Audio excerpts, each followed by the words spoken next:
Ulangan 6 ayat 1 sampai 25. Beginilah pembacaan kebenaran firman Tuhan. Inilah perintah, yakni ketetapan dan peraturan yang aku ajarkan kepadamu atas perintah Tuhan Allahmu untuk dilakukan di negeri kemana kamu pergi untuk mendudukinya, supaya seumur hidupmu engkau dan anak cucumu takut akan Tuhan Allahmu dan berpegang pada segala ketetapan dan perintahnya yang kusampaikan kepadamu, dan supaya lanjut umurmu.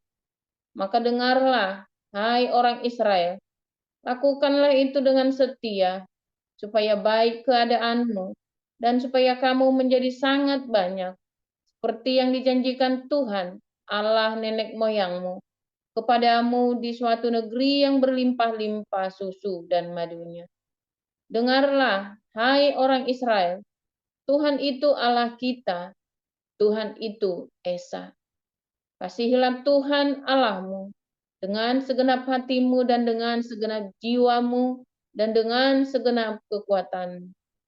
Apa yang kuperintahkan kepadamu pada hari ini haruslah engkau perhatikan, haruslah engkau mengajarkannya berulang-ulang kepada anak-anakmu dan membicarakannya apabila engkau duduk di rumahmu, apabila engkau sedang dalam perjalanan, apabila engkau berbaring dan apabila engkau bangun.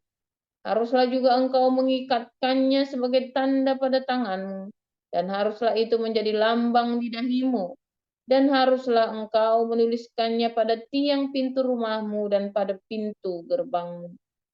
Maka apabila Tuhan Allahmu telah membawa engkau masuk ke negeri yang dijanjikannya dengan sumpah kepada nenek moyangmu, yakni Abraham, Ishak dan Yakub, untuk memberikannya kepadamu kota-kota yang besar dan baik yang tidak kau dirikan. Rumah-rumah penuh berisi berbagai-bagai barang baik yang tidak kau isi, sumur-sumur yang tidak kau gali, kebun-kebun anggur dan kebun-kebun zaitun yang tidak kau tanami. Dan apabila engkau sudah makan dan menjadi kenyang, maka berhati-hatilah supaya jangan engkau melupakan Tuhan yang telah membawa kamu keluar dari tanah Mesir, dari rumah perbudakan. Engkau harus takut akan Tuhan Allahmu.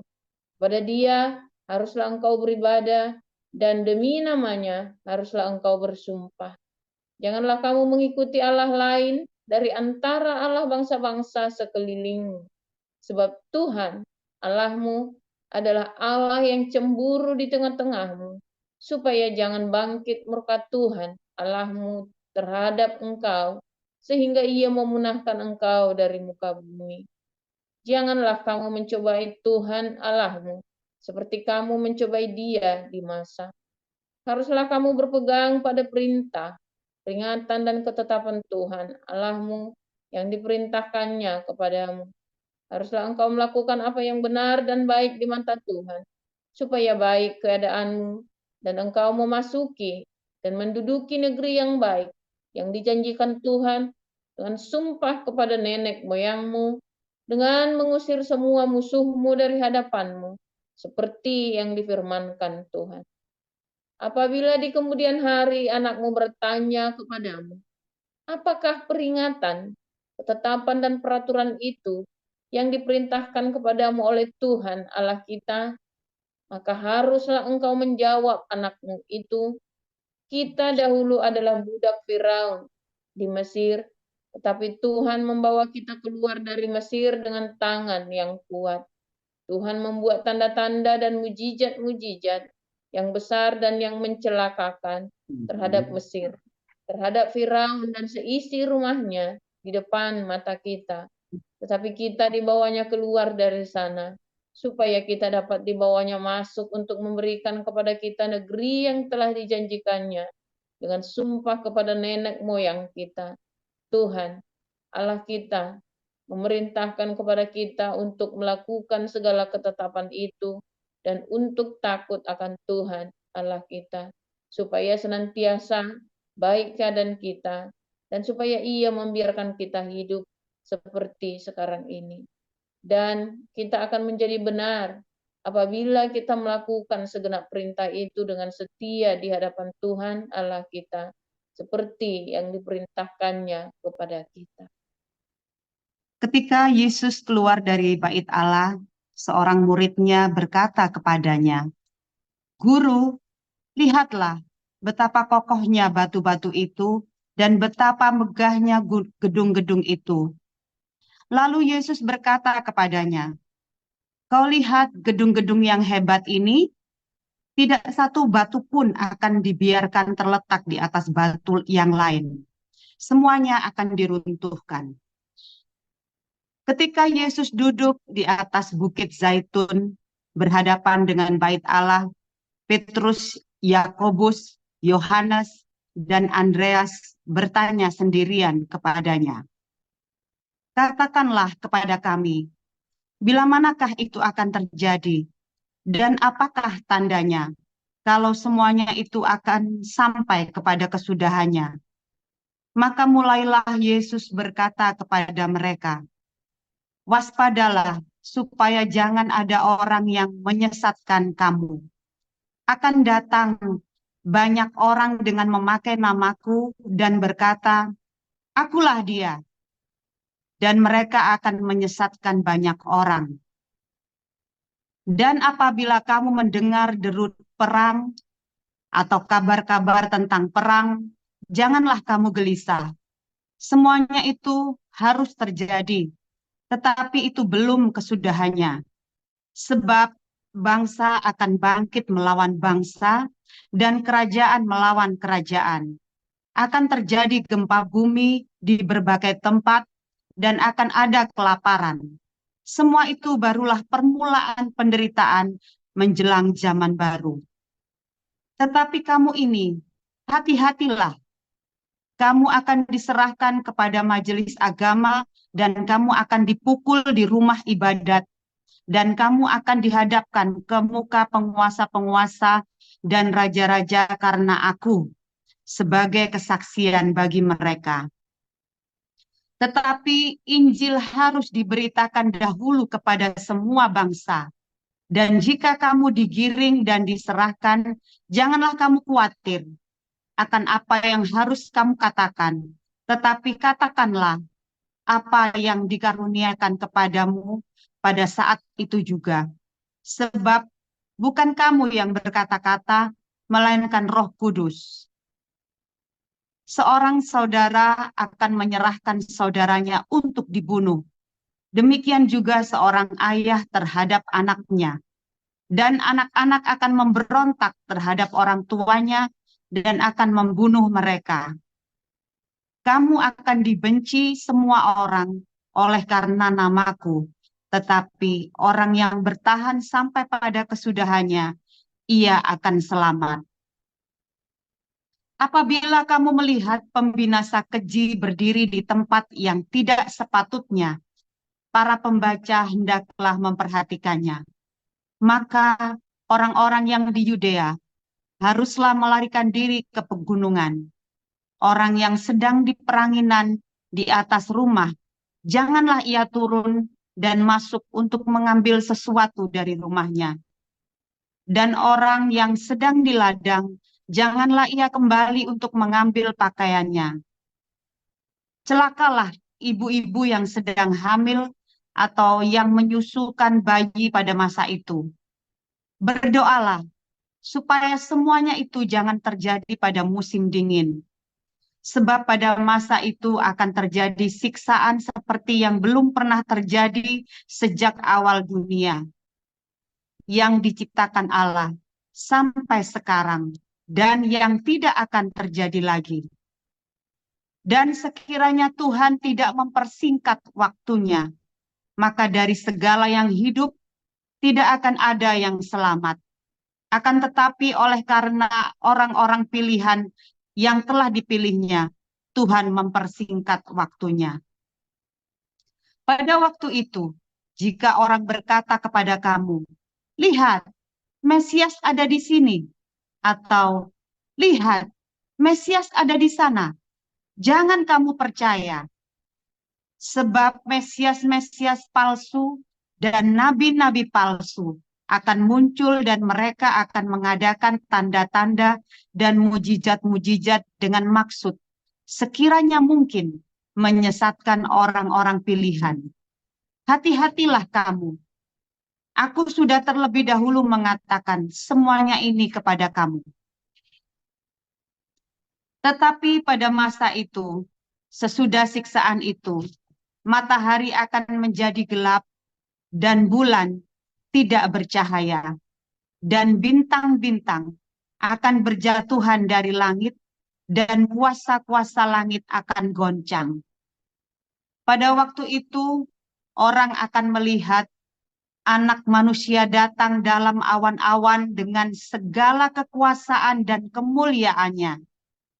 Dan pada waktu itu pun, ia akan menyuruh keluar malaikat-malaikatnya dan akan mengumpulkan orang-orang pilihannya dari keempat penjuru bumi, dari ujung bumi sampai ke ujung langit.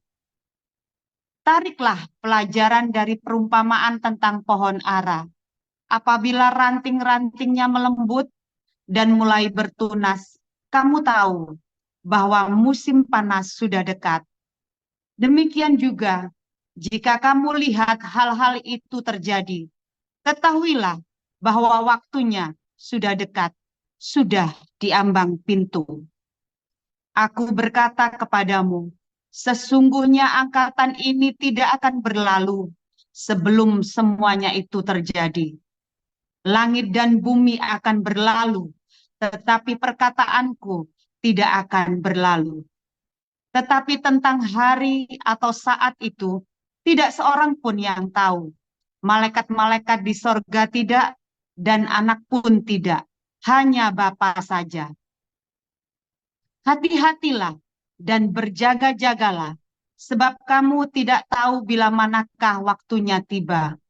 Dan halnya sama seperti seorang yang bepergian, yang meninggalkan rumahnya dan menyerahkan tanggung jawab kepada hamba-hambanya, masing-masing dengan tugasnya, dan memerintahkan penunggu pintu supaya berjaga-jaga. Karena itu berjaga-jagalah, sebab kamu tidak tahu bila manakah tuan rumah itu pulang, menjelang malam, atau tengah malam, atau larut malam, atau pagi-pagi buta, supaya kalau ia tiba-tiba datang, jangan kamu didapatinya sedang tidur. Apa yang kukatakan kepada kamu, kukatakan kepada semua orang, berjaga-jagalah. Haleluya, luar biasa. Firman Tuhan selalu baru setiap hari ketika kita menantikan Tuhan dengan penuh pengharapan, hati yang tulus mengasihi Tuhan, dengan percaya ya, teguh percaya, jangan goyang. Di masa-masa kamu lagi sulit ini, jangan goyang. Sebab di masa-masa sulit ini justru kesempatan kamu punya peluang yang luar biasa untuk nempel sama Tuhan. Kalau masa muda sulit mau nempel susah, saudara. Kecuali kamu baru lepas dari masa sulit ya.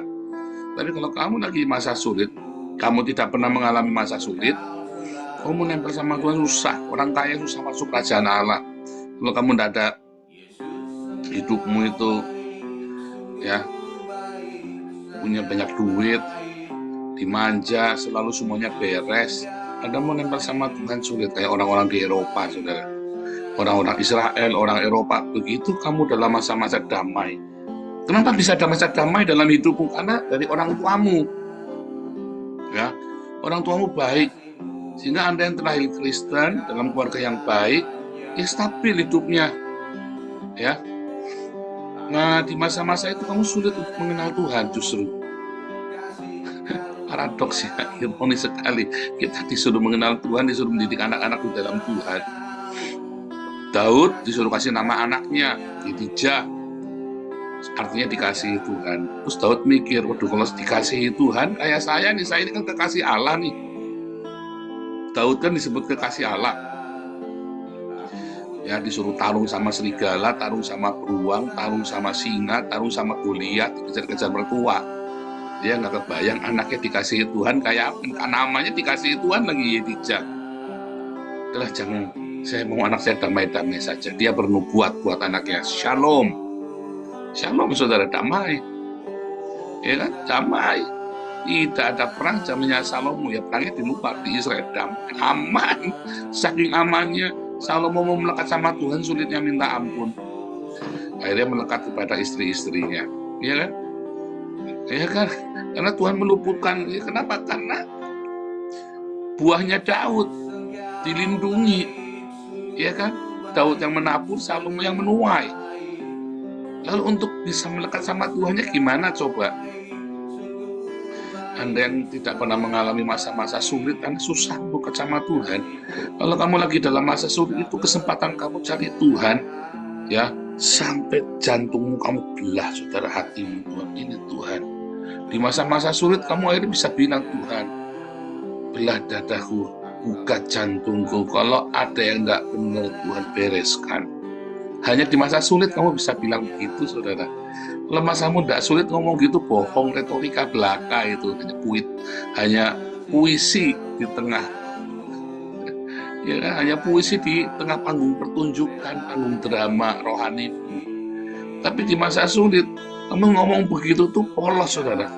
Karena dengan apa? Dengan dalam segala keputusasmu, pengharapanmu hanya Tuhan. Tuhan, kalau ada yang tidak beres di hatiku, Tuhan, bereskan Tuhan. Kamu ngomong itu dengan segenap hati, tidak bohong kan itu, saudara. Apalagi kalau kamu masa sulitnya antara hidup dan mati, saudara, ya. Kalau kamu dalam masa sulit tidak bisa ngomong begitu. Jadi di masa sulit, ayo saudara, nantikan Tuhan dengan tulus hati, dengan murni, ya, dengan kesukaan, dengan iman, saudara. Saat kamu frekuensimu sama dengan surga, terobosan itu ya terjadi, saudara, ya. Seperti bunga lili itu kan, yang penyanyi itu bunga yang robos, stubborn sod itu. Ya, mujizat itu akan terjadi, saudara. Terubus itu tanah yang keras itu, ya, diterubus, saudara. Kalau frekuensimu sama dengan surga itu, tiba-tiba kamu merekah, saudara, terobos, ya.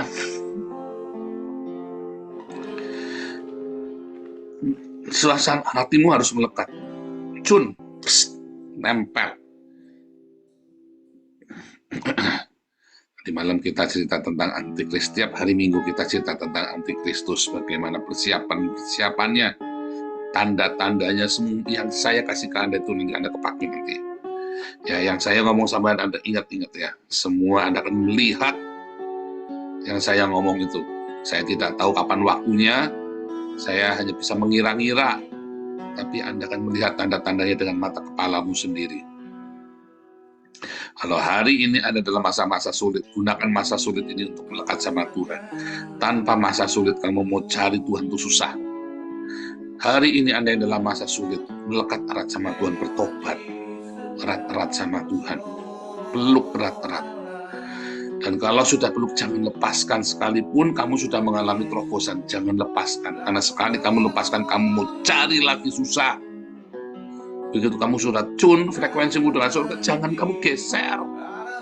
Tangannya celutak ADHD, kamu hiperaktif. Sudah tune sama surga, celutak tanganmu, celutak-celutik frekuensi, goyang-goyang. Selentik aja itu, sampai suka goyang-goyang itu suamimu apa siapa itu, selentik. Jahit tanganmu. Sudah diam aja, sudah tune sama surga, jangan dirubah-rubah frekuensinya. Itu, saudara, ya. Kalau frekuensimu sudah sama dengan surga, terus, ya, ada tanda antikristus, ya, tanda antikristus. Jangan sampai kamu bersyahadat sama Islam, hati-hati, saudara. Kamu tidak akan bisa balik, kamu kalau masa-masa ini kamu jadi Islam. Serius, saudara, ya, kamu sudah mengenakan tanda antikristus itu. Syahadatmu kepada Muhammad dan kepada Islam itu, kamu sudah jadi antikristus. Tandanya sudah jelas. Musuh Islam itu dua, Yahudi dan Nasrani. Ya, itulah antikristus. Antikristus bagi Yahudi, antikristus bagi Nasrani, bagi Kristen. Jangan sampai ada keluargamu yang bersyahadat kepada Islam atau Muhammad. Hati-hati saudara, tidak bisa balik. Di masa-masa ini, kalau sampai bersyahadat tidak bisa balik, saudara, cepetan rebut mereka kembali. Jangan sampai nanti tiba-tiba declare antikristusnya, kamu tidak bisa tarik kembali. Kamu hilang, anakmu hilang.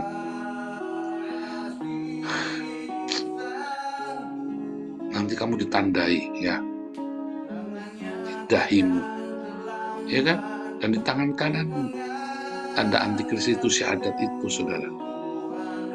Sekarang kita mau punya tanda buat kita sendiri. Apa yang menjadi tanda bahwa kamu miliknya Tuhan Yesus?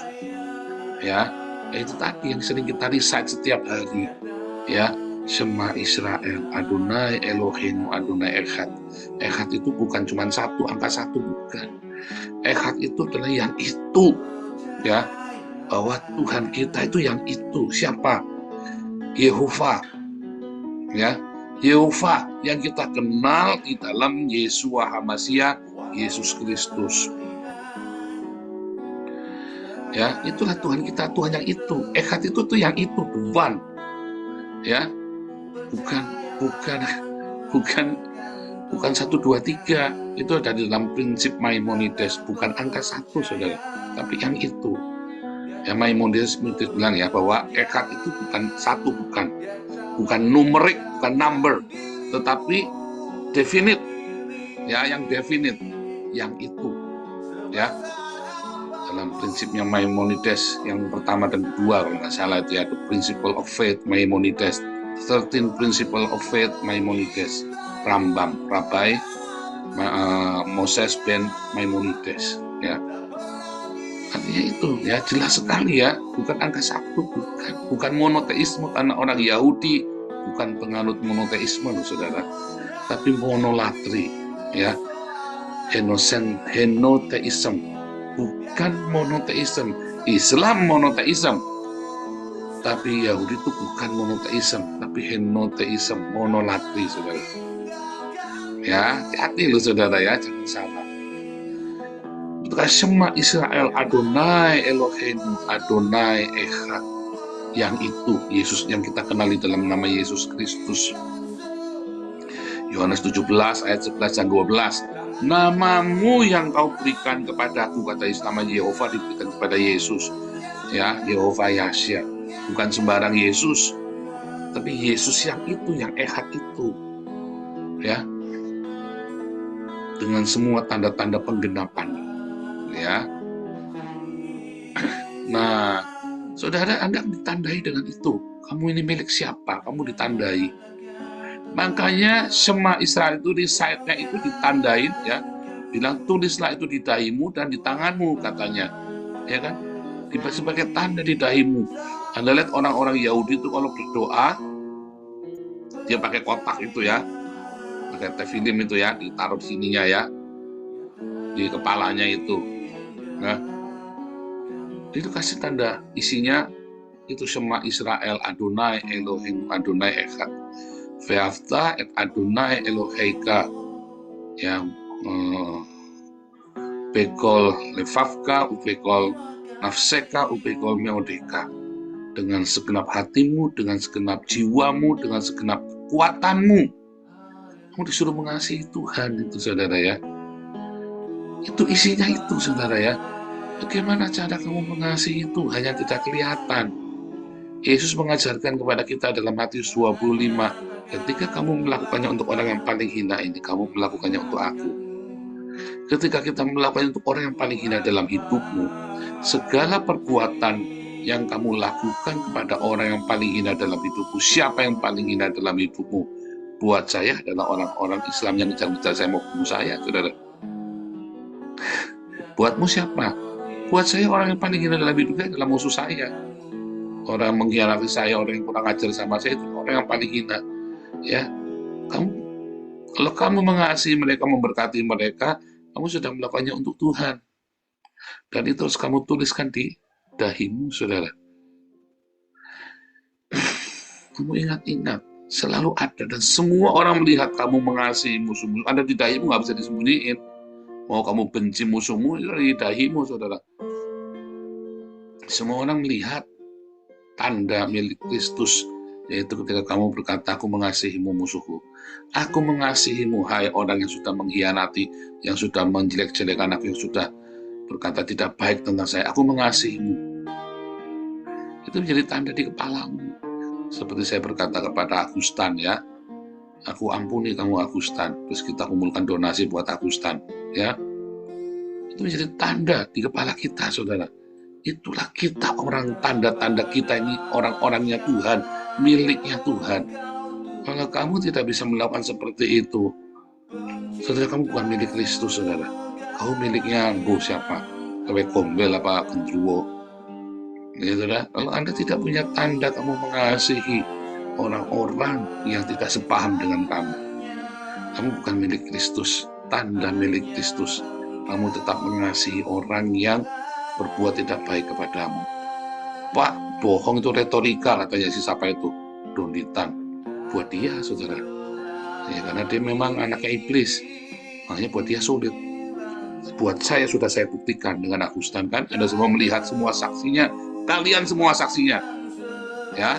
Aku penggal kepalamu, ya. Saya bilang, aku ampuni kamu Agustan. Mau mati dia, kita cari bikin donasi buat dia, kan. Ya, serius, saudara, ya, kita nggak main-main, ya. Bukan perkara guyonan, saudara. Saya sudah ajarkan kepada kalian, kan, dan saya sudah kasih teladan kepada kalian. Saya tunjukkan orang-orang yang mengkhianati kita, yang memusuhi kita, semua kita tetap mengasihi, sekalipun kita marah. Kita nggak suka, kita marah, tapi ekspresi marah kita bukan senggol bacok. Ekspresi marah kita adalah dengan kita mengasihi. Karena ketika kita mengasihi musuh-musuh kita, itu adalah pembalasan yang paling marem, katanya Rasul Paulus, apa?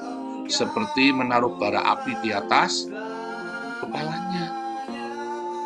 Ya, dulu saya pernah cerita, ya, saya pernah punya atasan, bukan atasan saya langsung, tapi dia dari departemen lain.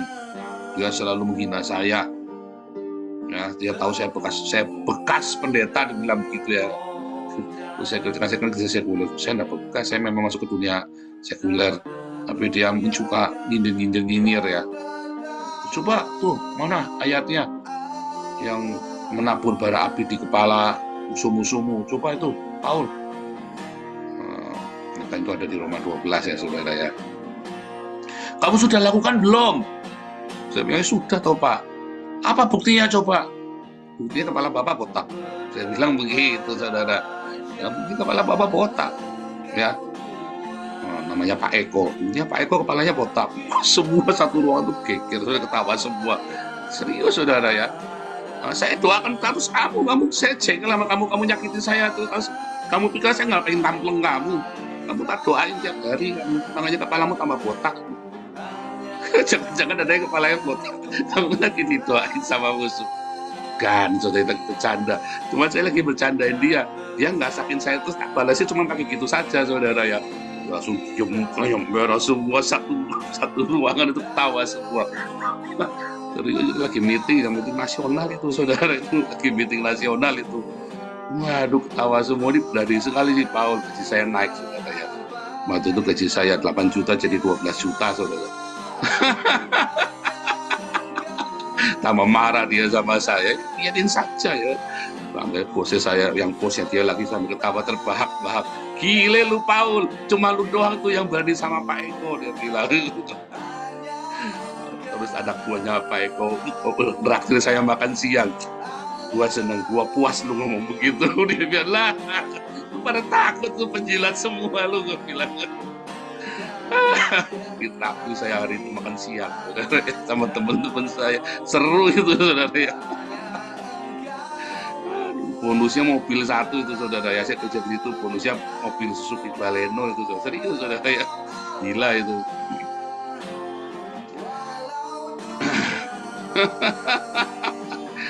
Luar biasa, ya, saudara, ya. Mau menabur bara api itu pembalasan yang paling mantap, saudara. Ya, pembalasan saya buat Agustan adalah saya mengumpulkan donasi buat dia. Mantap, saya jengkel sekali, saya pengen ngaplok, bener, ya. Menghalalkan kepala saya, pengen penggal. Dikira kamu gampang menggal kepala kamu, tak tenggor sekali ya, rubuh. Ngomong seenaknya, ya kan? Saya ampuni kamu Agustan. Saya bersyukur ya, saya kita merapat ke kita ya anaknya ya. Kita bertekad, kita sudah komitmen, kita mau sekolahin ya, komunitas kita nanti ya, semua ya, rame-rame ya. Kita mau sekolahin Zelda, asal dia nilainya bagus, kita sampai tuntaskan ya. Kalau sampai nanti yang sono itu gagal membayar uang sekolahnya, kita terusin. Karena kan sana yang kumpulin donasinya kan dulu kan,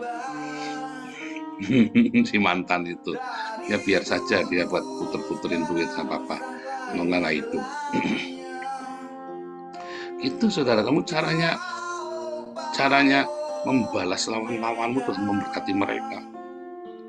Marem itu sungguh hati saya puas sekali saudara. Waktu saya kumpulkan donasi itu ya, saya puas sekali saudara. Itu benar-benar telak ya. Orang Islam Mualaf Center nggak akan bisa membalas kita lagi.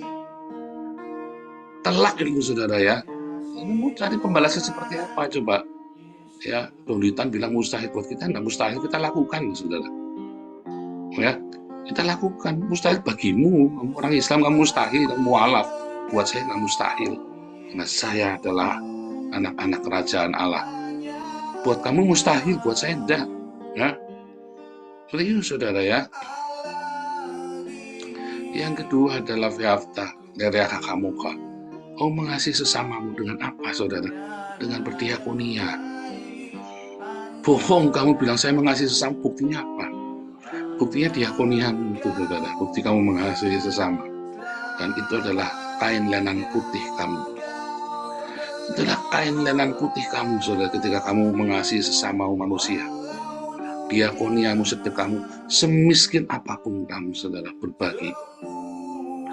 Ya, saya sering cerita bolak-balik waktu saya kuliah, saya nggak punya uang, saya baru beli nasi goreng, ya, saya beli nasi goreng, ada teman saya datang, menraktir saya makan, saya masih pegang nasi goreng, nah, kamu traktir aja itu ke besok, lalu saya diturunin sudah, di jalan ke arah kos saya, di pinggir jalan besar itu, saya melihat ada simbok-simbok, ya, masih malam-malam masih mulung ya saudara ya, simbok-simbok jalannya bungu. Lalu dalam hati saya kasihkan nggak tuh nasinya buat dia. Mau buat besok. Mau buat besok saudara. Kasihkan, kamu tadi baru makan enak, baru ditraktir makan enak, tak kasihin saudara. Bayangin, semiskin apapun kamu bisa bersedekah. Jangan ngomong enggak, kamu tak kepret juga lo bilang nggak bisa tuh. Pak kepret, bohong, kamu nggak bisa bersedekah. Pelit iya, kikir, kemaru kamu iya saudara. Iya, semiskin apapun kamu bisa bersedekah. Selalu luangkan rezekimu. Berkatilah kami dengan makanan kami secukupnya. Kalau lebih berarti punyanya orang. Ingat saudara. Kalau lebih itu punya orang. Jangan kamu ambil habisin buat beli tas Hermes. Beli tas Hermes Pak, budutmu peyang banget tas Hermes. Beli di Mangga 2 Pak, Hermesnya Pak. Iya saudara, sok-sokan pakai Gucci, pakai Hermes. Beli di Mangga 2 lagu. Nggak usah lah pakai merek-merek kan, palsu lagi mereknya. Nggak usah, pakai tas biasa saja. Nikmati, jangan pengen gaya hidup yang jangan saudara ya. Kamu nanti ketemunya orang yang pura-pura juga. Kamu yang suka asik itu, kamu akan ketemu ya feromonmu itu ya. Baumu itu ya, kamu akan ketemu dengan yang satu bau dengan kamu. Kamu orang yang suka pura-pura, kamu akan ketemu dengan orang yang sama pura-pura. Wah Pak, ini kan supaya prestis Pak. Prestis ini Pak. Maaf ya saudara, ini kisah nyata. Oma saya itu dari keluarga kaya raya, ya. Oma saya, keluarga kaya raya, Holland Spreken, saudara ya. Bayangin zaman itu kalau Holland Spreken kan keren saudara ya. Ini orang Tionghoa, Holland Spreken. Janda saudara, orang berpikir dia janda kaya saudara, orang berpikir dia janda kaya, ketemu sama duda kaya saudara, nggak taunya janda, wah bisa dansa-dansi ya. Papa saya juga jago dansa ya, papa saya jago dansa apa tap dance itu, dia jago banget tuh, yang sepatunya yang tak gitu ya, dia jago, dia tunjukkan sama kita tuh ya. Saya nggak bisa tap dance, tapi saya bisa dansa, saya bisa waltz, bisa caca ya, bisa tango, saya bisa saudara ya, serius saya bisa. Ya jadi papi saya dulu ya, cuman nggak pernah praktek karena Ya kita miskin ya, kita mau ngapa-ngapain susah kok gitu. Tapi saya ngajari, saya bisa. Saudara, ya, karena dipoles, maka dia dapatnya kuda polesan juga, saudara. Kelihatannya keren kan, janda kaya gini-gini, nggak taunya kere ketemu kere, semuanya polesan semua. Iya, kamu kan ketemu dengan orang yang suka pura-pura. Kamu moles hidupmu, kamu kan ketemu dengan orang yang dipoles. Breng, ketemu ciluk banget. Kere sama kere, ternyata semuanya polesan, jago-jago dansa, ulan spray kan semua. Ternyata utangnya banyak semua, saudara. Mumet, saudara. Breng, sekarang siapa yang mau nanggung? Utangnya siapa yang nanggung makan, siapa yang pusing, anaknya sama-sama 12, saudara. Wah, pusing, saudara. Ya, rumahnya gede, nggak taunya udah nggak jelas semua. Ya, polesan ketemu polesan, jangan suka pura-pura kamu. Mendingan kamu hidup sederhana, biasa saja.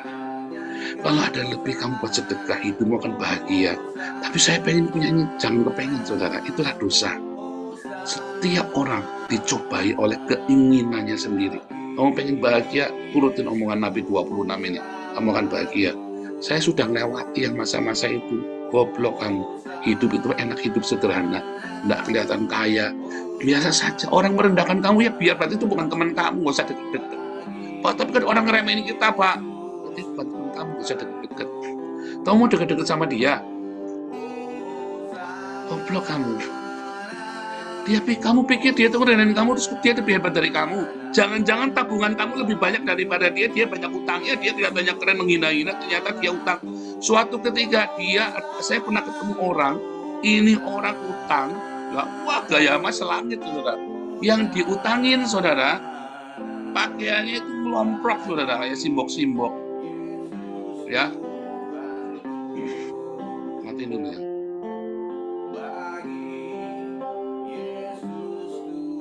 Yang diutangin itu pakaian lomprok, yang utang, saudara. Wih, pakainya keren banget, saudara. Jangan sampai itu terjadi dalam hidupmu itu, saudara. Ya kan? Kamu enggak apa-apa. Kamu orang menghina kamu, merendahkan kamu, enggak apa-apa. Kamu nggak jadi sasaran kejahatan kan? Kalau kemana gaya pakai Hermes, pakai apa segala macam, ya kan? Orang kan gatel pengen utang sama kamu, saudara. Padahal kamu yang utangnya banyak. Nggak diutangin, dia lagi ngukur kamu. Padahal mau ngutangin kamu juga dapat utang. Mumet nggak? Ya mumet, kamu salahmu sendiri. Ya kan? Loh, kebablasan saya ngomong gara-gara simbok-simbok. Ya kan? Nah, jangan, saudara ya. Anda turutin omongan saya, nggak bahagia. Ya, Shema Israel. Adonai Eloheinu Adonai Echad. Ya, Ve'afta Adonai Eloheika. Ya, upekol, efafka, upekol, nafseka, upekol meoteka. Ve'afta lereaka kamoka. Tuhan Yesus memberkati.